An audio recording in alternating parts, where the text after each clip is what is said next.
துவைத்தத்தை பொறுத்த அளவுக்கு ரெண்டும் ஒரு ரயில்வே ட்ராக் மாதிரி அப்படி முடிச்சுக்கலாமா? இது ஒன்று ரெண்டும் வந்து வேற வேற, ரெண்டும் இணையாது, ஆனா ஒண்ணுக்குள்ள ஒண்ணு. அதுல ஒரு சின்ன ப்ராப்ளம் வரும். என்னன்னா ரயில்வே ட்ராக் ரெண்டும் ஜீவாத்மா ஒன்று பரமாத்மா ஒன்றுன்னு சொல்லிட்டா அப்போ பரமாத்மாக்கு நிகர் ஜீவாத்மான்னு ஆயிடும். அப்படி கிடையாது. இப்போ நம்ம சில ட்ராக்ஸ் எல்லாம் அழகா சில இடத்துல கிராஸா மர்ஜ் ஆகும் பாருங்க. இது மர்ஜ் ஆகிற பாயிண்ட் இருக்கு, ஆனா மர்ஜ் ஆனாலும் தனித்தனியா இருக்கும், ஒன்னா தெரியாது. ஆனா துவைத்தமா இருந்தாலும் அதோட சுப்ரீமசி கிளியரா இருக்கு. சுப்ரீமசி பரமாத்மா கிளியரா இருக்கு. அதேதான் இஸ்லாத்துலயும் இருக்கு. இஸ்லாத்துல இருக்கு. ஆனா இப்போ இந்த துவைத்தத்துல சொல்லக்கூடிய பிரபஞ்சம் வேற.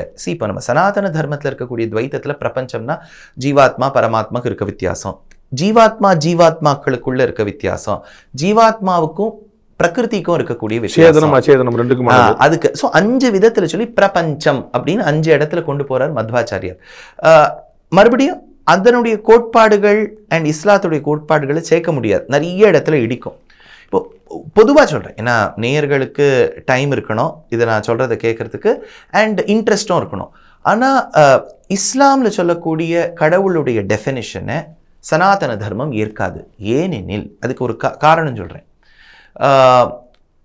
இங்கே நமக்கு வேறுபாடுகள் இருக்குது பாண்டேஜி. இப்போ நீங்கள் ஒரு ஸ்டேட்டில் பிறந்திருக்கலாம், நான் ஒரு ஸ்டேட்டில் பிறந்திருக்கலாம், நீங்கள் ஒரு மொழி பேசலாம், நான் ஒரு மொழி பேசலாம், பார்ப்பதற்கு நான் ஒரு ஹைட்டில் இருக்கலாம், நீங்கள் ஒரு ஹைட்டில் இருக்கலாம். இதெல்லாம் ஷரீராக்கிருத்தில் பேதாஸ்து, நம்ம உடம்பில் ஏற்படக்கூடிய ஒரு வித்தியாசங்கள், ஆண் பெண் எப்படி இருந்தாலும், ஒயிட் ரேஸ் பிளாக் ரேஸ் எல்லாம்.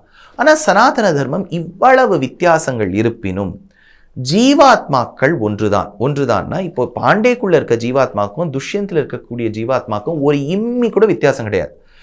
இந்த ஜீவாத்மாவுக்கு பரமாத்மாவை அடைவதற்கு என்ன தகுதியோ என்ன உரிமையோ அதே அளவுக்கு இந்த ஜீவாத்மாக்கும் இருக்கு. இப்ப நீங்க ஒருவேளை என்னை விட ஒரு ஃபீட் கம்மியா இருக்கலாம், இட் டசன்ட் மேட்டர். எல்லோருக்கும் சம உரிமை இருக்கு. இந்த சம உரிமைங்கிறது சனாதன தர்மத்தை கடைபிடிப்பவர்களுக்கு மட்டும் பரமாத்மாவை அடையிறதுக்கான தகுதி இருக்குன்னு சொல்றது இல்லை சனாதன தர்மம். இஸ்லாத்துல பிறந்திருந்து இஸ்லாத்து தர்மத்தை கடைபிடித்து தான் சமுதாயத்துக்கு நல்ல உபகாரம் செய்து யாருக்கும் தீங்கு நினைக்காமல் கர்மாவை செய்து இறைவனை நன்றாக தியானித்து உள்வாங்கி இருக்கக்கூடியவன் அவனுக்கும் இறைவனை அடையக்கூடிய.